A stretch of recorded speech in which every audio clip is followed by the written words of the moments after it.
Hola, buenas tardes. Queremos saludarlos un jueves más que estamos grabando y como hacemos cada video y hacemos referencia que traemos un tema para debatir y compartir, y creo que el tema que traemos hoy o las inquietudes que tenemos hoy van a traer luz y van a despejar muchas de las dudas que pueden surgir, ¿no? Sí, bueno, ante todo shalom, pasas corazones. Y sí, vamos a traer a la mesa la diferencia entre el Padre y Jehová, que es algo que mucha gente se le torna confuso, hay otras que no la saben diferenciar y vamos a aclarar y despejar esas dudas que tanto tenemos sobre estas cosas. Sí, o sea, también poder separar, ¿no? Porque a veces no sabemos cómo referirnos, si Dios, si Jehová, si Padre, si Jesús, si Espíritu Santo. Entonces está bueno como también poder diferenciar y ver si son uno solo, si son varios, quién es quién, a qué corresponde cada uno, en qué parte de nuestra Biblia, ¿no? Y bueno, nada, poder debatir y empezar a preguntar. Sí, este es un tema que verdaderamente, bueno, seguramente, como siempre lo decimos, no hablamos de religión, tratamos de, a la luz de las escrituras, bueno, decir lo que las escrituras dicen y no llevarnos por la religión o el misticismo o cosas que nos han impuesto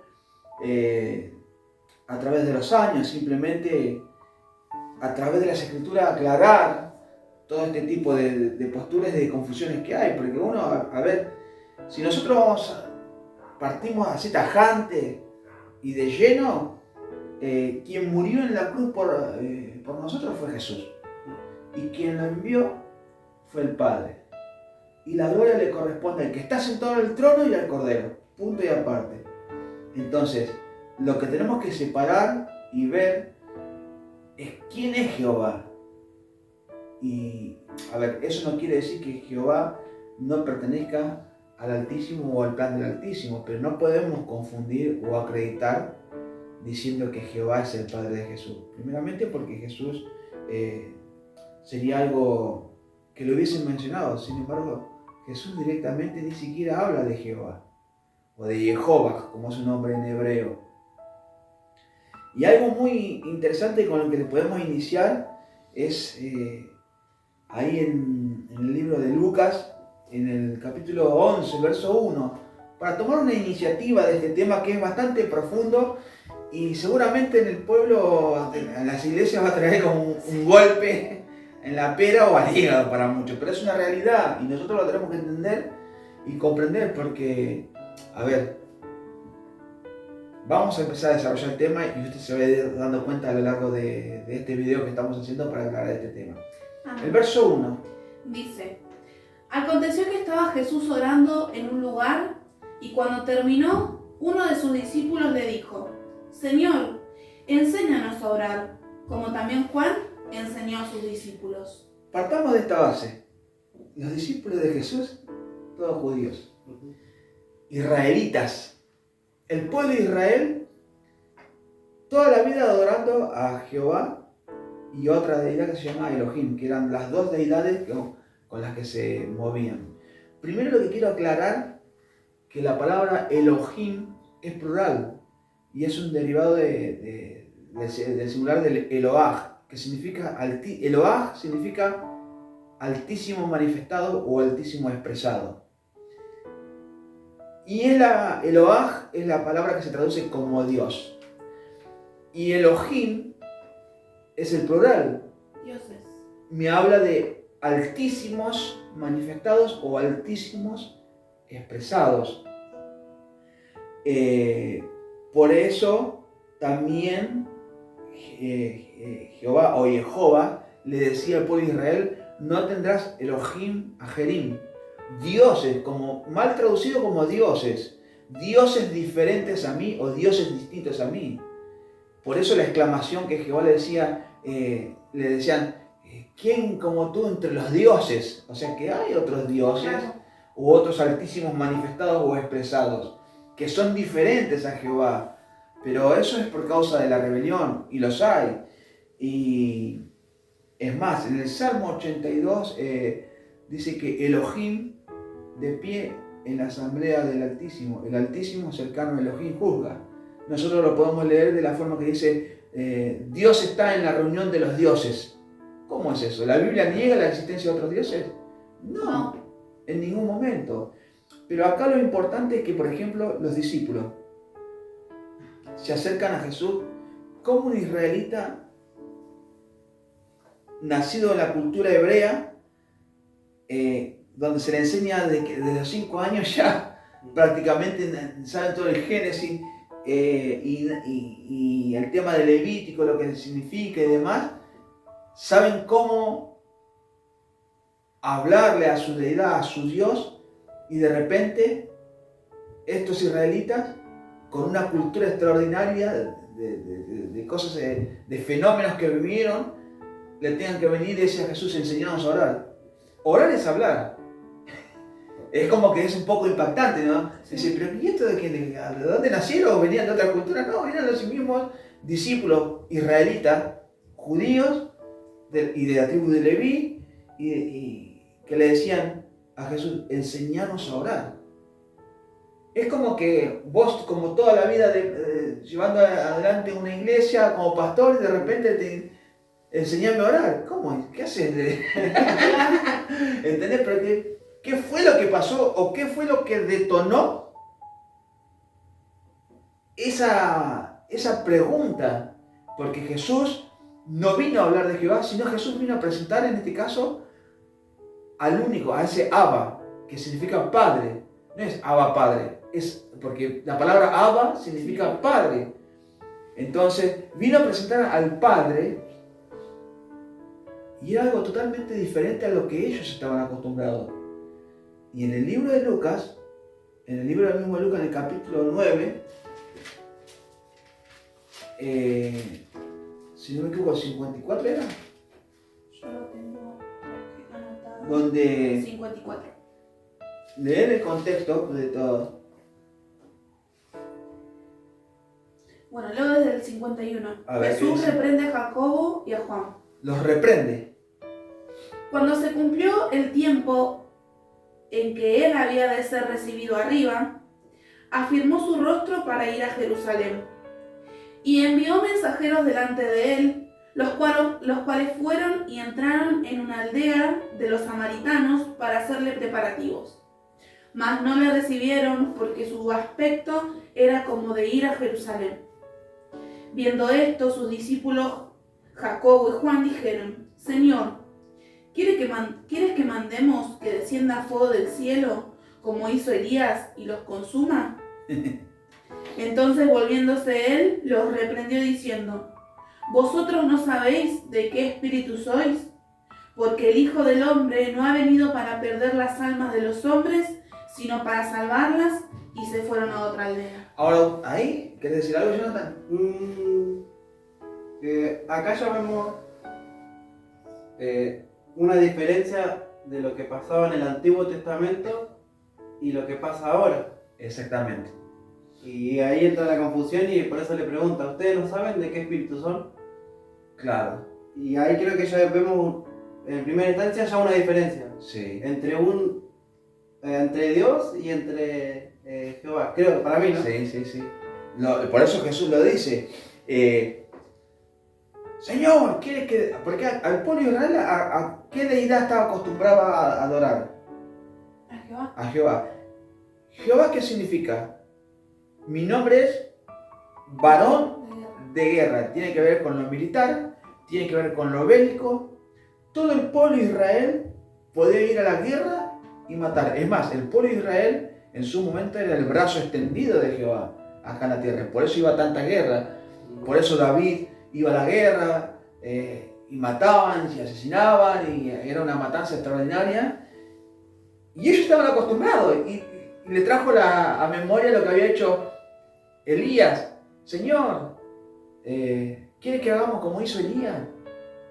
Porque cuando lo mandaron a buscar a Elías, el profeta, con los de 50, le decías, el siervo de Dios te busca fulano tal. Si yo soy siervo de Dios, desciendo ahora fuego del cielo y los consuma. A ti así, y vine y los consumía. Y así un par de veces, ¿entendés? Porque tenían esa cultura. Porque, calvo, calvo, le dijeron a Eliseo. Y los maldijo en el nombre de Jehová, salieron 2 osos y mataron como 40 jóvenes de los profetas. ¿Entendés lo que te quiero decir? Entonces, tenían esa cultura y esa enseñanza, porque ellos estaban acostumbrados a ese Dios de batalla y de guerra. Tiene una razón de ser, porque el gobierno de Jehová era un gobierno, era dictatorial, y aparte la Biblia no intenta ocultar en ningún momento lo que es él, porque se le atribuyen a Jehová, entre los que mató él y los mandó a matar, 2.600.000 personas que mandó a matar y murieron. Entonces ellos estaban acostumbrados a eso. Una de las cosas que hablando me llama la atención y que se nota así como muy en profundidad es la diferencia, porque nosotros tenemos entendido que Dios es amor, que es paciente, que es justo, todo, pero y vemos a Jehová, que es un varón de guerra, que mata, que hacía justicia por mano propia, o sea... ¿Sabés qué dice la Biblia? Yo soy un Dios celoso y vengador.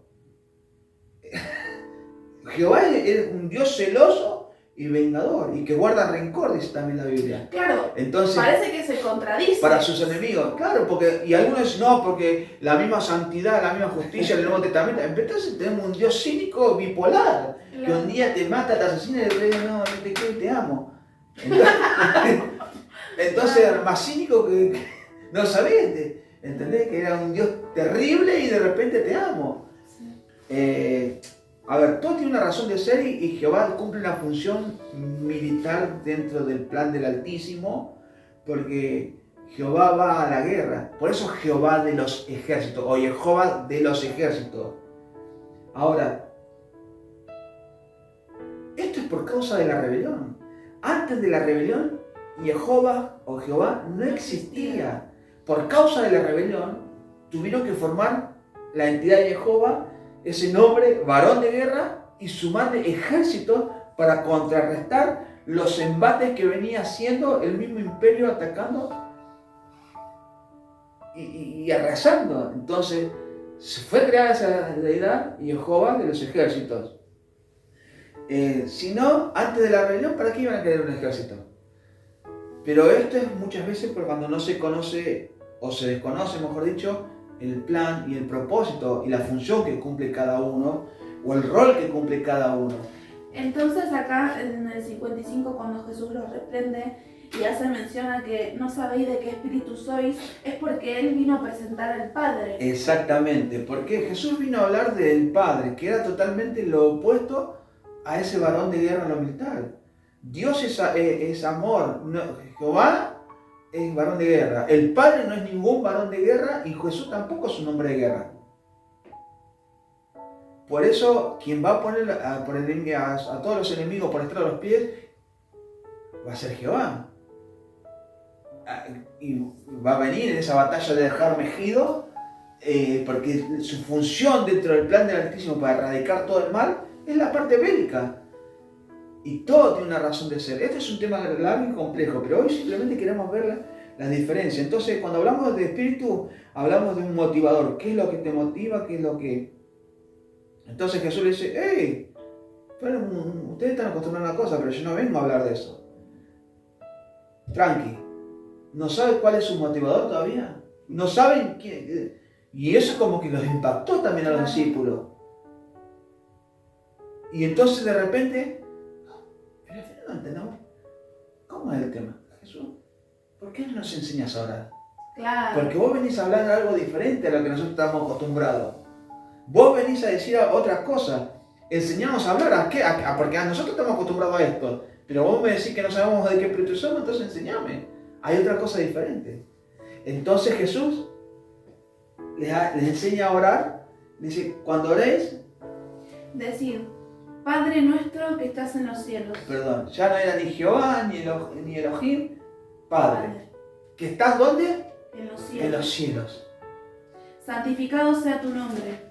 ¿Por qué hay que, a ver, santo o sanificar? ¿Por qué hay que sanar al Padre? ¿Por qué hay que sanar ese nombre de ese Padre? ¿Por qué hay que santificarlo? Porque hoy cualquier evento, la gente al desconocer el contexto y la historia de lo que verdaderamente, en el problema en el que estamos metidos como seres humanos, toda la culpa es de Dios. Se te muere un familiar, la culpa es de Dios. Se mueren los niños de hambre, la culpa es de Dios. ¿Por qué si Dios existe pasa esto? ¿Por qué si Dios existe pasa lo otro? Y no nos damos cuenta que el Padre nada tiene que ver con la muerte. Nada tiene que ver con la muerte. Porque primeramente Él nos la causó, porque de Él nada malo sale. Pero eso vamos a desarrollarlo. Santificado sea tu nombre. A ver, hay que sanar eso. Venga tu reino. Venga tu reino, venga a establecerse. Estás pidiendo que venga el reino del Padre. Ese reino de amor. ¿Y? Hágase tu voluntad como en el cielo, así también en la tierra. O sea que acá en la tierra no se está haciendo la voluntad del Padre. Y les enseña que tienen que pedir que esa voluntad de amor, de sanidad, de cero maldad, eso que se vive allá, se pueda vivir acá también. Venga ese reino acá a la tierra. El pan nuestro de cada día, Dánoslo hoy.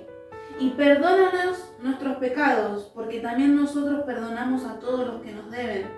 Y no nos metas en tentación. Mirá qué maravilloso. Perdóname que te interrumpa porque es maravilloso. Porque la gente dice, ¿qué sos Jesús? No, porque Jesús también nos enseña a nosotros. Y Jesús no es el único que tiene el poder de perdonar las transgresiones. Porque nosotros también tenemos el poder de perdonar a nuestros enemigos.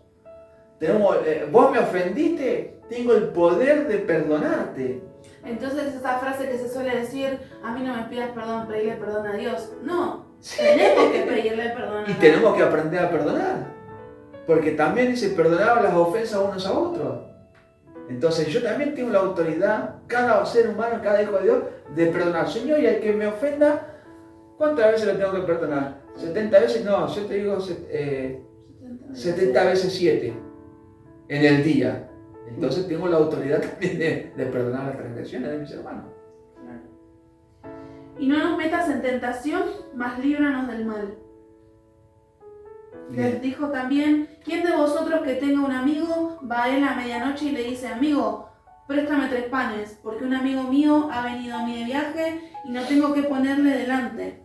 Y aquel respondiendo desde adentro le dice, no me molestes, la puerta ya está cerrada y mis niños están conmigo en cama, no puedo levantarme y dártelos. Os digo que aunque no se levanta a dárselos por ser su amigo, sin embargo por su importunidad se levantará y le dará todo lo que necesite. Pedid y se os dará. Buscad y hallaréis. Llamad y se os abrirá. Bueno, lo importante de esto es que Jesús le está empezando a marcar la diferencia y que ellos, los discípulos, pudieron percibir que estaban frente a otro tipo de enseñanza o otro tipo de la que ellos estaban acostumbrados. Primeramente, porque ya habían, del Antiguo Testamento o al Nuevo Testamento, hay casi 400 años donde esa entidad Jehová se ausentó y no se presentó. Y esos 400 años de silencio, las enseñanzas del pueblo de Israel siguieron, aunque esa deidad no se haya presentado. Y esas enseñanzas siguieron y aún en sus discípulos. Pero cuando viene Jesús, les empieza a enseñar otra cosa. Y ya no se habla de Jehová, sino que se empieza a hablar del Padre. Vamos a ver algunas diferencias en este caso de quién es el Padre. A ver, en 1 Juan 1:5, 1 Juan 1:5,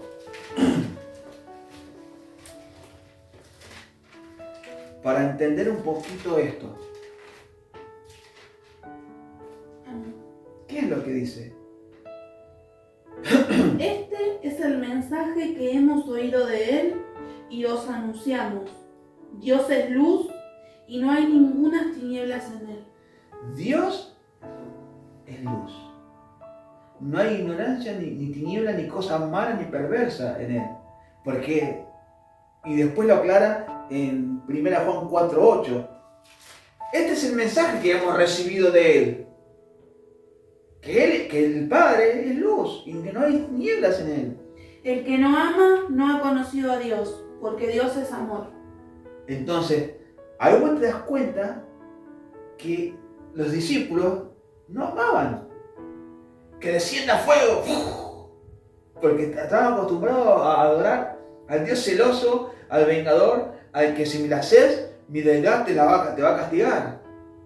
Entonces ellos tuvieron que aprender, porque eso Jesús le dijo, oíste que fue dicho, aborrecerás a tu enemigo, ahora yo te digo, amalo y bendecilo. Claro. Le empezó a cambiar el panorama. Entonces Jesús le vino a presentar el amor del Padre. Y tenemos que entender algo, que la Biblia dice que la gracia y la verdad lo verás vino por medio de Jesús el Cristo. Y Jesús vino a presentar lo que no se conocía acá en la tierra, que era el amor del Padre. Dios es amor. Dios es amor, no es un varón de guerra. Vamos a Juan 4:24, o sea, San Juan 4:24. Buscá si querés San Juan 1, Bollón. Tocamos estos pasajes para que podamos ver la diferencia. San Juan 4:24. Sí. Y aparte que hay algo fundamental, que el Antiguo Testamento, esa deidad, y Jehová y Elohim, se movieron con los patriarcas, después con el pueblo de Israel, no con todas las demás naciones. Y las escrituras se le dieron al pueblo de Israel. ¿Y quién se la dio? Estas deidades, Jehová y Elohim. Entonces, tenemos que entender eso también. Que esos dioses eran los dioses del pueblo de Israel. Y aún así, la Biblia habla de dioses, pero seguimos hablando del monoteísmo. Claro que el Padre es uno solo y es el creador de todas las cosas, pero también hay otros dioses. Pero vamos a ver bien quién es el Padre, al que vino a presentar Jesús en este caso. Dios es espíritu, y los que le adoran en espíritu y en verdad Dios, es necesario que adoren. Dios, la palabra espíritu es del latín. Dios es neuma, Dios es ruach, es un viento, porque era la forma que tenían de reconocer o mencionar para que puedan entender que Dios era un viento, que no estaba hablando de algo de materia. ¿Se entiende lo que quiero decir? Dios es espíritu. Mirá lo que dice San Juan 1:18. A Dios nadie lo vio jamás. El unigénito Hijo que está en el seno del Padre, Él le ha dado a conocer. A Dios Nadie lo vio. nadie, pero nadie lo vio jamás, ni tampoco lo va a poder ver. Aunque la Biblia diga así, verán a Dios, pero vamos a ver a eso también. Pero al Creador nadie lo va a ver. ¿Quién lo da a conocer? El unigénito y el primogénito, que es Jesús, que estuvo en el seno del Padre. Él, que experimentó ese amor, Él lo está dando a conocer. Jesús vino a dar a conocer al Padre. ¿Cómo podemos conocer el amor del Padre? ¿Cómo conocemos al Padre? A través del amor que se reflejaba en Jesús. Pero a Dios nadie lo vio jamás. Pero sin embargo, ¿con quién hablaba Jehová cara a cara? ¿Con Moisés? ¿Con Moisés? Claro, se contradice, sí.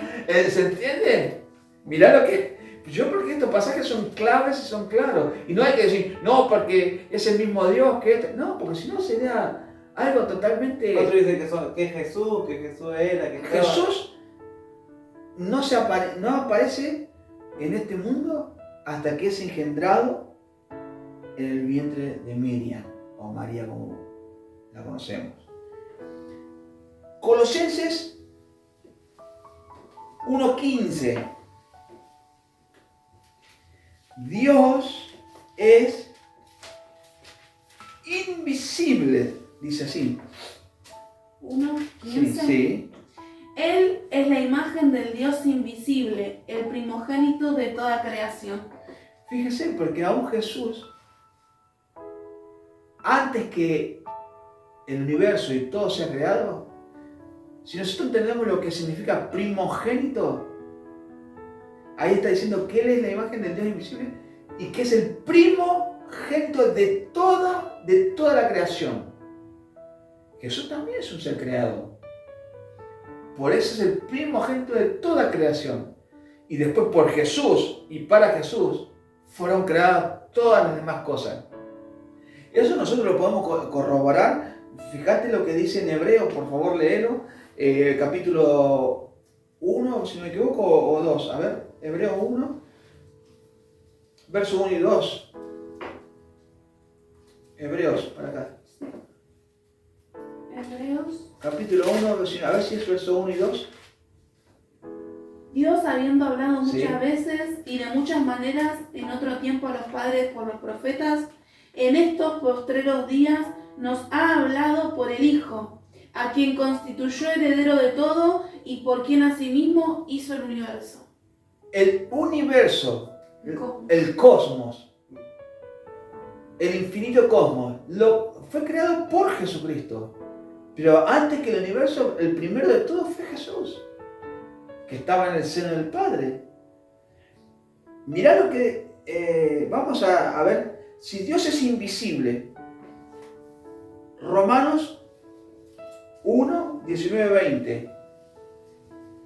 Jehová no era invisible. Hablaba cara a cara con Moisés. 1, 19 y 20. Porque lo que de Dios se conoce les es manifiesto, pues Dios se lo manifestó. Porque las cosas invisibles de Él, su eterno poder y deidad, se hacen claramente visibles desde la creación del mundo, siendo entendidas por medio de las cosas hechas, de modo que no tienen excusa. Quiero conocer a Dios. ¿Quién es Dios? ¿Sabes cómo lo puedo llegar a ver a Dios? Por medio de las cosas creadas. Cuando veo un perro, cuando veo el sistema, el organismo humano, todo lo que lleva, la sabiduría, a ver, esa sabiduría insondable del Creador, cuando veo el mismo universo, cuando veo toda la creación, ese Dios invisible, su eterno poder, lo puedo ver y percibir a través de las cosas creadas. Nadie puede decir, y el que lo dice de soberbio, no, Dios no existe, porque no estás reconociendo y no tenés la capacidad de poder ver la misma creación que manifiesta la obra de un poderoso Dios creador. Simple. Entonces, ese es el verdadero Dios, el creador de todas las cosas. Bien, después de una interrupción con el suministro eléctrico, estamos de nuevo retomando este tema de el Padre y Jehová, cuáles son las diferencias. Y habíamos leído lo de Romanos, que bueno, lo podemos conocer al Padre a través de la creación, por medio de las cosas creadas. Y buscame ahora 1 Timoteo 6, 16, para que entendamos y comprendamos esto que es tan importante. Porque hay muchos que dicen que Jesús es el mismo Dios, que se hizo carne, que es el mismo Padre. Y eso es algo descabellado para decirlo. 1 Timoteo 6, 16. ¿Qué es lo que dice? Dice, el único que tiene inmortalidad, que habita en luz inaccesible, a quien ninguno de los hombres ha visto ni puede ver, el cual sea la honra y el imperio sempiterno. Amén. O sea que Dios, primero, es inmortal. No lo pueden matar. Jesús murió. Sí. Jesús, si bien es Dios, porque el Padre lo pone como Dios, pero nosotros volvemos a repetir. La palabra Dios la derivan de la palabra Eloah, que es hebrea, que es un altísimo manifestado o expresado de un plenipotenciario. Jesús en ese contexto es un plenipotenciario, es quien está a cargo de todas las cosas, es el Rey de Reyes y el Señor de los Señores. Bajo esos términos está sobre todas las cosas, primeramente por ser el primogénito y el unigénito de ese creador de todas las cosas. Entonces, Jesús murió porque es hombre. Dios no es hombre. Dice, Dios es inmortal, habita en una luz. Y en esa luz es inaccesible. O sea que nadie puede acceder a esa luz. Nadie. Ningún hombre lo vio ni lo puede ver. ¿Así dice? Sí. O sea que nadie lo va a poder ver, porque ninguno lo vio. La única forma que nosotros podemos creer, a verlo al Creador, es a través de las cosas creadas, por medio de las cosas creadas, y a través del amor que Jesús nos expresa a nosotros que estamos en tinieblas.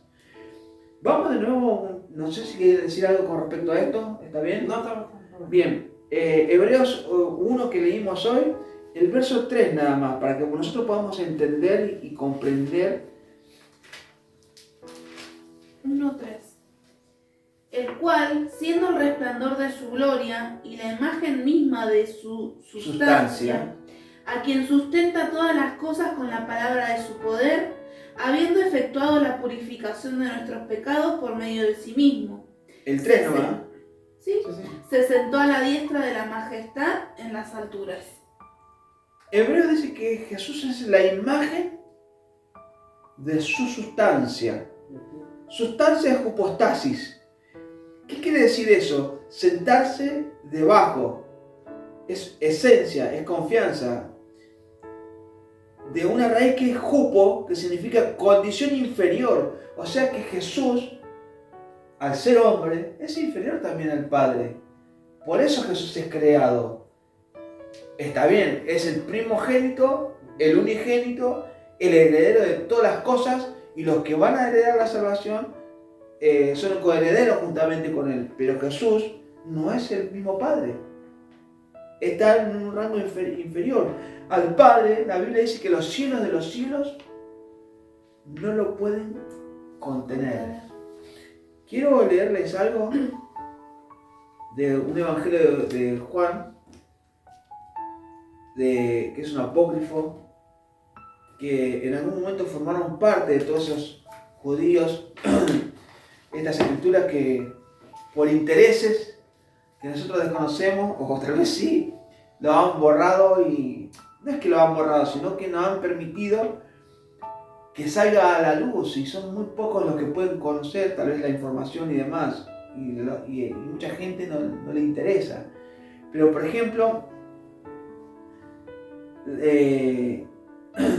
quiero leer estos pasajes de este evangelio, que es de Juan. Dice: la enseñanza del Salvador, la revelación de los misterios y las cosas escondidas en el silencio, cosas que enseñó a su discípulo Juan. Este habla de Jesús, ¿eh? Un día, cuando Juan, el hermano de Jaime, los hijos de Zebedeo, subió al templo, sucedió que un fariseo llamado Arimanios se le acercó y le dijo: ¿dónde está tu maestro? Al que has estado siguiendo. Juan le responde y dice: ha vuelto al lugar de donde vino. Y el fariseo le dijo: este nazareno los ha engañado gravemente, ha llenado vuestros oídos de mentiras, ha cerrado vuestras mentes y os ha apartado de las tradiciones de vuestros padres. Claro, porque Jesús vino a enseñar del Padre y ellos tenían otro tipo de tradiciones. Es más, Jesús le reprochaba: ustedes cambian los mandamientos por sus tradiciones. Cuando yo, Juan, oí estos comentarios, me alejé del templo en busca de un lugar solitario. Y estaba muy triste y dije para mis adentros, ¿cómo fue elegido el Salvador? ¿Por qué fue enviado a este mundo por su Padre? ¿Quién es su Padre? El que lo envió. ¿A qué clase de reino eterno iremos? Bueno, el tema es que Jesús se le aparece nuevamente y él le hace esa pregunta para saber que le explicara bien, porque había cosas que no las tenía muy claras. Entonces le da una definición extraordinaria, haciendo referencia a esa luz inaccesible, a ese Dios que es invisible, que lo que nosotros tenemos que entender es que Dios no forma parte de la creación. Dios es el creador, hablando del Padre, ¿no? Cuando le pregunté si podría comprender esto, él me dijo, el uno es un soberano que no tiene nada sobre él. Es Dios y Padre de todos. El uno, invisible que está sobre todo, es imperecedero, que es luz pura que ningún ojo puede ver. Él es espíritu invisible. Uno no debería considerarlo como un Dios o igual a un Dios, pues es más grande que un Dios porque no tiene nada sobre él ni ningún Señor sobre él. No existe dentro de nada que sea inferior a él, ya que todo existe únicamente dentro de él. Es eterno, toda vez que no necesita nada, porque es absolutamente completo, nunca ha carecido de nada para ser completo, sino que siempre ha sido absolutamente completo en su luz. Es ilimitable, toda vez que no hay nada que lo limite. Es insondable, toda vez que no hay nada que lo sondee. Es inconmensurable, toda vez que no había nada ante él que lo midiera. Es inobservable, toda vez que no hay nada que lo haya observado. Es eterno y existe eternamente. Es inexpresable, toda vez que nada podía comprenderlo para expresarlo. Es innombrable, toda vez que no hay nada ante él que lo nombre. A ver, nosotros lo podemos conocer solamente como el Padre Creador, porque no es que es de la forma que se nos manifiesta a nosotros y de la forma que Jesús viene a expresarlo, que era algo totalmente distinto a lo que estaban acostumbrados el pueblo de Israel, que era Jehová. Es la luz inconmensurable, pura, santa, brillante, es inexpresable, es perfecto en su inmortalidad. No es que forme parte de la perfección o de la bienaventuranza o de la divinidad, es mucho más grande. No es corpóreo ni incorpóreo, no es grande ni pequeño. Es imposible decir cuánto es o de qué clase es, pues nadie puede comprenderlo. No es una entre muchas cosas que existen, es mucho más grande. No es que sea realmente más grande, sino que como es en sí mismo, no es una parte de los mundos o del tiempo, porque cualquier cosa que es parte de un mundo fue producida, voy a releer de nuevo. No es que sea realmente más grande, sino que como es en sí mismo, no es una parte de los mundos o del tiempo, porque cualquier cosa que es parte de un mundo fue producida una vez por otra cosa. No le fue asignado tiempo, toda vez que no recibe nada de nadie. Eso sería como un préstamo.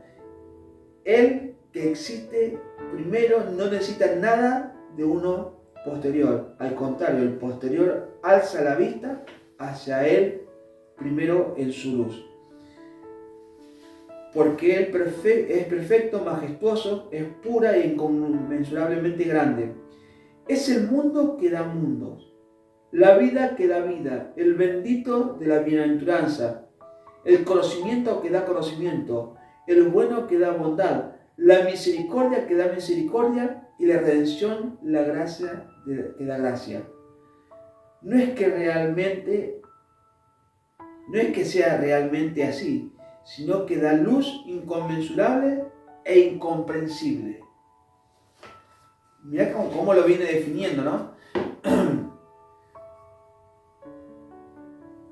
¿Qué debo de decirlo sobre él? Su reino es eterno, es imperecedero, es tranquilo, es silencioso, está en reposo y está ante todo. Es la cabeza de todos los mundos y lo sostiene por medio de su bondad. Lo que dice el pasaje 22, y acá lo cerramos. Sin embargo, no sabríamos, no comprenderíamos lo que es inconmensurable de no ser por uno que ha venido del Padre y nos ha dicho estas cosas. ¿Quién es? Jesús. Nosotros que estábamos en tinieblas, no hubiésemos comprendido quién es el Padre si no fuese por Jesús que ha venido y nos ha hablado de ese amor del Padre. La diferencia, todo el pueblo de Israel, es por eso que nosotros, fíjense que en el Nuevo Testamento, los que Jesús va reclutando, nuestra lucha no es contra carne y sangre. Yo no puedo ir a la guerra y matar y asesinar y demás como sí lo hacía Jehová. Como sí lo hizo Elías, cortó, degolló 450, no sé cuántos profetas, y después en un torbellino se lo llevaron al cielo. No puedo hacer como agarrar una espada como lo hizo Saúl y agarró al rey de Amalek y lo cortó en pedazos. Porque Israel cumplía una función dentro del plan del Altísimo, y cuando vino Jesús, vino y reclutó gente que cumple otra función totalmente diferente a la que cumplió el pueblo de Israel. Y entonces yo no puedo ir contra carne y sangre, sino que tengo que ir contra esos principados. Tenemos que saber cuántos son esos principados, contra esas potestades, contra esas tinieblas, contra esos gobernadores de este sistema, contra esas huestes espirituales de maldad que están influyendo en este sistema, en este mundo en el que vivimos.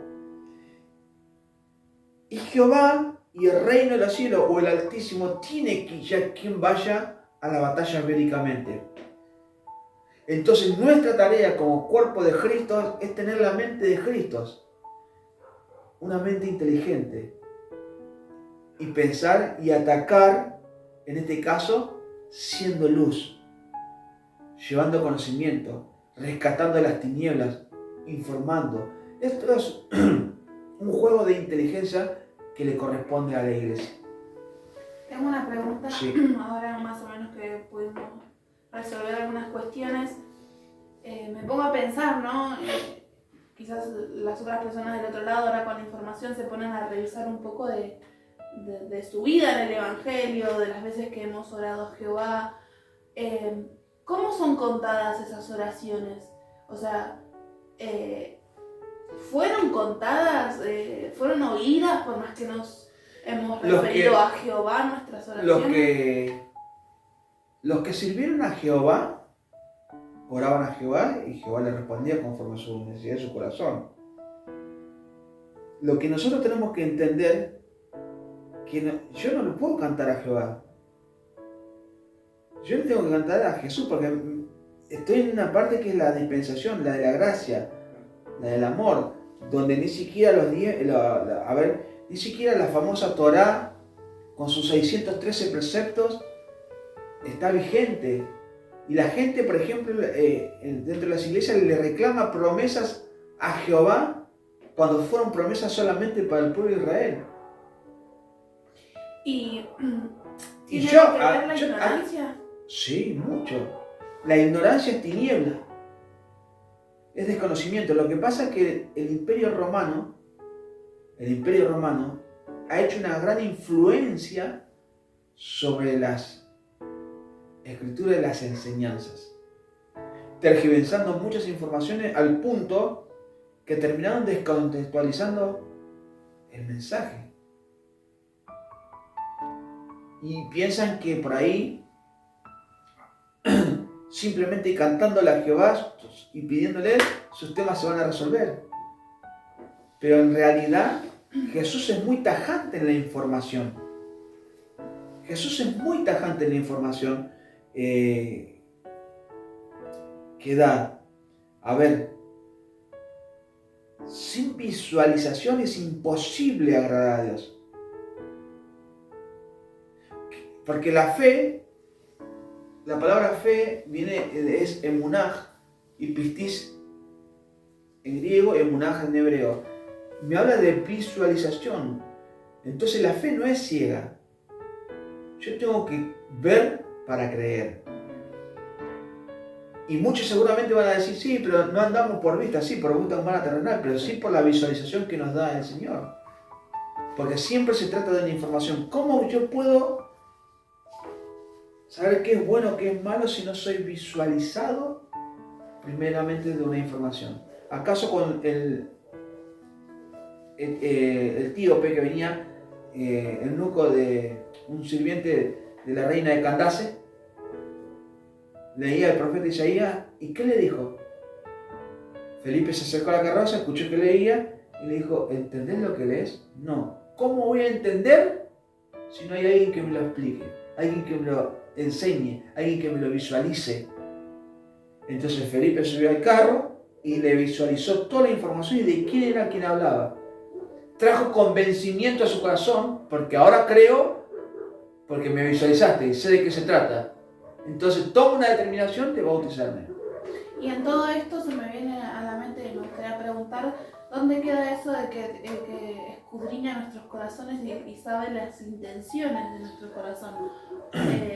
Por ejemplo, yo lo llevo a la gente que aún todavía sigue cantándole, pidiéndole a Jehová en su ignorancia, porque no ha llegado al conocimiento, ¿no? ¿Cuál es la situación de esas personas? O sea, son desechadas esas oraciones, no se ve grato su andar. A ver, no pasa por el hecho de que no sea grato su andar, porque hay gente que no tiene este conocimiento y sigue cantando a Jehová, pero la verdad, uno tiene que agradar a Jesús y al Padre, porque claro, Él es el que murió. Jehová no murió por nosotros. ¿Entendés? Jehová no murió por mí. Entonces yo me debo al Padre y a Jesús, nada más. Con respecto a las oraciones, tal vez sí, vos podés ser una buena persona y orás y tal vez una oración es contestada, pero eso no quiere decir que vos seas parte de la esposa del Cordero. Claro. Y que te vayas en el arrebatamiento, porque la esposa sabe quién es su esposo, sabe quién es y qué parte del plan cumple. Y la esposa conoce al padre, conoce al hijo, a su esposo, y es parte integral del plan, porque logró visualizar y camina en esas funciones. Jesús le dijo, Señor, son poco lo que, un discípulo le dijo, son poco lo que se salvan. Esforzate. Muchos van a procurar y no van a poder. Y para acotar, así como para lo que decía Aldi, por eso también le preguntaron a los discípulos, ¿cómo se ora? Porque creo que ahí vamos, claro, o a ese punto vamos. Y creo que hoy como iglesia, como hijo de Dios, debemos preguntarnos, ¿cómo se ora? Entonces, claro, ahí viene la información o bajo esa entrega de querer recibir algo que no conocemos y que sabemos que es puro, porque el amor de Dios es puro. Entonces, creo que ahí está la respuesta. Entonces, a lo que nosotros vamos y apuntamos hoy es cómo y a qué debemos de referirnos. No es que al Padre, en el nombre de Jesús. Exactamente. O de Yeshua, al Padre, solamente al Padre. Por eso ahí está la respuesta de lo que preguntaba Andy. Directamente, si tienen que orar, oren al Padre, porque es lo que nos dijo Jesús. No sé de dónde sacaron una otra cosa. Y aparte hay otra cosa muy fundamental, Jonathan, en esto. Que la gente piensa que las oraciones van al cielo, pero las oraciones que son contestadas son las que son conforme al plan del Altísimo. Muchas veces orás. y En orás mal. Apocalipsis las oraciones están dentro de un copón que está alrededor de los 24 ancianos y ellos son los que analizan las oraciones conforme al plan del Altísimo. Sí, sí, sí. Es simple Y eso. hay un método tal vez como para que nuestras oraciones sean escuchadas. Creo que lo dice Santiago. Tenés que arrepentirte, tenés que... Ahí más o menos te van a escuchar. Ah, me viene a la cabeza. Dios no oye estamos- pecadores. Sí, que estamos hablando de las oraciones. O sea, yo me pongo a pensar en cosas que he oído también de, no, si no me contesto estas oraciones porque no era para mí o no era lo que yo necesitaba, de estar preparando otra. No, hay que ver en qué dirección vos estás orando, cuál es la intención en De tu esa corazón. oración. Hay un montón de cuestiones. Y aparte tampoco el Altísimo tiene la obligación de, por ejemplo, vamos a un caso más cercano, la sanidad, Claro. ¿entendés? No tiene la obligación de sanarte. Y no pasa que vos no te sanes porque creas o no creas. Sí, la verdad es. Vamos a un caso de Jacobo. Jacobo cayó preso, lo habían decapitado, lo habían matado y lo agarran a Pedro. Y la iglesia hacía oración sin cesar porque ya sabían lo que le había pasado a Jacobo. ¿Qué pensás? ¿Que la iglesia no hacía oración sin cesar? ¿O que oró con menos fe o con más fe? No, simplemente que dentro del plan de ese Altísimo, Jacobo, Pedro todavía tenía que cumplir un área de la misión que le tocaba y que le correspondía. Y vino un mensajero y le liberó. Y a uno lo mataron y a otro no. No, Dios me guarda, Dios me protege. Y sin embargo, la iglesia de Esmirna y actualmente en distintas partes del mundo los matan, los prenden fuego, los queman. ¿No es que Dios tiene cuidado de sus hijos? Entonces, si nosotros analizamos eso, nos damos cuenta que hay un misticismo como que, ¿entendés? A mí nada me va a pasar ni nada me va a tocar. Gran error. Todo lo contrario. A Pablo lo decapitaron. Veamos la muerte de los apóstoles. Simple. Hay gente que iba a la iglesia y le agarró COVID y sí, ¿por qué permitiste que me pasara esto a mí? No me cuidas. No entendieron nada, porque no entienden, no comprenden. Están acostumbrados a ir a una reunión, a que le den un menú eclesiástico, alentador, soy victorioso, todo lo puedo, y después ya está, no haces nada. Sin embargo, Jesús dice que va a venir a pagar a cada uno conforme la obra que haya hecho. Va a tener una recompensa. Si tus obras fueron dentro de él, gloria a Dios. Bien, buen siervo fiel, porque en lo poco me fuiste fiel, en lo mucho te pondré. Y a ustedes, yo aún no te conozco. Hacedor de maldad. ¿Qué es hacedor de maldad? Mirá cómo lo define Jesús. Vos yo no te conozco, hacedor de maldad.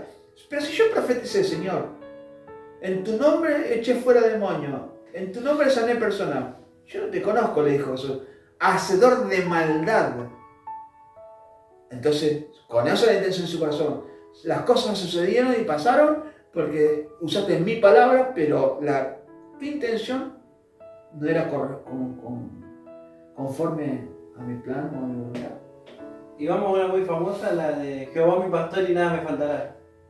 Primeramente que eso, tomar esa palabra, David lo hacía algo personal porque David servía a Jehová. David iba a la guerra, mataba, cortaba prepucio, ¿entendés? Asesinaba, iba a la guerra y obvio, servía a Jehová porque Israel era parte un brazo extendido a Jehová.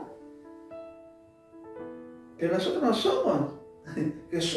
Jesús vino a formar una congregación que no sirve a Jehová, que si no sirve al Padre, A lo que iba era la confusión que se nos da cuando nos falta o económicamente nos va mal y demás. ¿Cómo nos puede pasar si Jehová es mi pastor y El otro día hablaba de esto, mirá, con una persona y le aclaraba, porque había compartido un estado con una canción, yo no justo, Dios no rechaza oraciones, alimento. No he visto justo desamparado ni su descendencia que mendigue pan, que esto que lo otro. Digo, en Esmirna, en el Apocalipsis dice, dice que eres pobre, pero rico. Le habían cerrado las puertas a Esmirna. A los creyentes no pasaban hambre porque no tenían para comer. Y los perseguían y los asesinaban. Entonces, si decimos que el reino de los cielos es de los niños, que esto, que lo otro, ¿sabes cuántos niños mueren de hambre pidiéndole a Dios Entonces, ¿en qué quedamos? ¿Rechaza oración y alimento o no rechaza? ¿Tan cínico ese Dios? ¿O Dios verdaderamente tiene algo que ver o no tiene nada que ver en todo esto? Claro.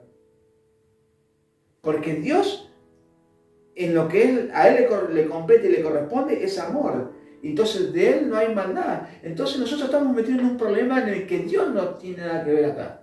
Sí, en mi caso que tengo afectada la salud en varias partes, ¿no? Tuve que escuchar que, bueno, Dios sabe lo que hace o es con un propósito. Mirá si Dios va a querer que yo esté enferma toda la vida porque hay un propósito. Yo cuando explico, hay 2 videos que explico sobre esto y sobre Jehová y sobre Dios haciendo una diferencia. Claro, no fue la voluntad de Dios que esto. Vienen a no, la violaron, la golpearon, le hicieron todo. Fue la voluntad de Dios para que hoy Dios ve todas las cosas, Dios conoce. Dios te llama con dolor si no venís. Claro, Eso es un Dios cínico. ¿Qué quiere? Que me revienten a palo, que me violen, que me hagan de todo, me apuñalen todo para decir Dios lo permitió. Las pruebas, las famosas pruebas. ¿Cómo Dios va a permitir? A ver, ¿vos te pensás que tiene un Dios todopoderoso, que hablamos de una creación, creó el universo, todo, tiene necesidad que para llamarte a vos, que sos insignificante, para llamarme la atención? No, porque Dios no está metido en este problema del mal, porque Él es santo, no puede ver el mal con sus ojos. Por eso nosotros rogamos que la voluntad que se hace en aquel lugar que no está contaminado por la reunión, se venga a este lugar. Si bien nosotros podemos pedirle al Padre, nuestro foco tiene que estar en poder cumplir las normas para poder ser su esposa, más allá de que, por ejemplo, en la intimidad en ciertas ocasiones he pedido a Dios que me ayude a sobrellevar mi enfermedad o si le place sanarme. Pero ese no tiene que ser mi foco, ese no tiene que ser mi... Sí me tengo que ocupar, sí tengo que ir al médico, sí tengo que... O sea, cumplir con todas esas cosas, pero mi foco tiene que ser otro. La salvación. La salvación. La salvación. de mi ¿Puedo alma. acotar algo de lo que decía? Vamos, y creo que por ahí te vas a acordar. No es que si a Dios le place o no le place, porque si te pones a pensar te va a... Claro, quiere le que place, estés así. ¿verdad? No quiere que estés así. A eso iba y como para corregirte eso nada más. No es que si a él le place o no le es place. verdad. Es obvio que vos quiere que vos estés bien. Es más, hay un plan para que nosotros estemos Sí. bien. No es que Dios elige que una persona esté así o las enfermedades no vienen tampoco de él, porque Claro. él es sano. Él es Claro. sano y es 3 veces sano, 3 veces santo. No hay una comparación o no hay algo que vos digas, esto me pasó. Aparte porque le Dios echamos la quiso. culpa a Dios dejando exento al que verdaderamente generó todo, que fue Claro, Satán. sí, sí. Claro. Quiero cerrar con esto, Aldana, de lo que te compartí el otro día en la clase que estábamos teniendo. A vosotros les doy a conocer el misterio del reino de Dios. ¿Qué? Es una parábola. Buscalo. ¿Marcos? Buscar en el Salmo de Sí, Jesús. Marcos o Mateo. A vosotros os doy a conocer el misterio del reino de Dios, pero a ellos por parábola. Marcos, si no me equivoco. Sí. Marcos 4, me parece. Y vamos a cerrar con esto porque a veces decimos, no, Dios tampoco hace excepción de personas. No sabemos, no dividimos quién es Jehová, quién es Elohim, quiénes son Elohim, quién es Jesús, quién es Cristo y quién es el Padre. Entonces, obvio que vamos a estar desorientados si no entendemos y no comprendemos. Si confundimos que Jehová es el Padre y que Jehová es el Padre de Jesús, y cuando ni siquiera Jesús asevera eso. Es Marcos 4, 11 y 12. Y les dijo, a vosotros os es dado saber el misterio del reino de Dios, mas a los que están afuera, por parábolas todas las cosas, para que viendo, vean y no perciban, y oyendo, oigan y no entiendan, para que no se conviertan y les sean perdonados los pecados. Entonces acá vemos algo tan importante. Jesús está diciendo esto. A ustedes que están cerca mío, que vienen y que se interesan, yo a ustedes les doy a conocer el misterio del reino de los cielos. Pero a esos que están afuera, que no les importa nada, les hablo todas las cosas por parábola. ¿Sabes para qué? Para que escuchen, para que vean y que Para que viendo vean y no perciban. no perciban ni siquiera, bien, están ahí, no perciben. Y Para que oyendo oigan y no entiendan. o escuchan y no entienden. Para que no se conviertan y les sean ¿Para perdonados qué? los pecados. Para que no se conviertan, no lo digo yo, lo dice Jesús. No quiero que se conviertan, esos que ven, están ahí y no perciben, que escuchan pero no entienden. No quiero que se conviertan, Que les sean perdonados los y pecados. que, porque no quiero que sus pecados sean perdonados. ¿Y qué? Y que les sean- dijo, Ah, no sabes, no es Eso. O sea que hay una gente que Jesús dice, yo no quiero que se conviertan, no quiero que sus pecados sean perdonados, porque no quiero que se salven. No lo digo yo, lo dice Jesús. Entonces, hay cosas que nosotros tenemos que sacarnos los lentes de la religión, del cultito que tenemos todos los días de la semana, 3 veces a la semana cantando, oh sí, me siento bendecido, poderoso, y ni siquiera disciernen el tiempo en el que estamos viviendo, que de acá, no sé, no quiero decir ni fechas ni nada, pero estamos a las puertas de establecer el nuevo sistema financiero, la marca de la bestia. Y todos seguimos todavía cantándole a Jehová, que aquí, que allá. En realidad, en los tiempos que vivimos, tenemos que estar más ocupados en lo que realmente nos compete como cuerpo de Cristo, como organización, como esposa de Cristo, siendo luz, que seguir yendo a una congregación, a un lugar, a un recinto, donde Dios no habita ahí, porque la Biblia bien claro dice, Dios no habita en templos hechos por manos humanas. Ir a pedir y a pedir, y no hacer nada. No sé si alguien quiere agregar algo. ¿No? Bueno, queríamos marcar esta diferencia. Jehová hablaba cara a cara con Moisés. Jehová es varón de guerra. Es un Dios celoso y vengador. Todo eso y que guarda rencor aún para la primera, segunda, tercera y cuarta generación. Creo que todas esas características, simplemente por ser varón de guerra y ocuparse de la parte bélica, hace una gran diferencia al Padre que es amor, que no es varón de guerra. Tampoco Jesús es varón de guerra. Así que bueno, creo que concluimos con esto. No sé si alguien quiere decir algo. No, está clarísimo. Nos despedimos. Shalom. Chao. Dios los bendiga.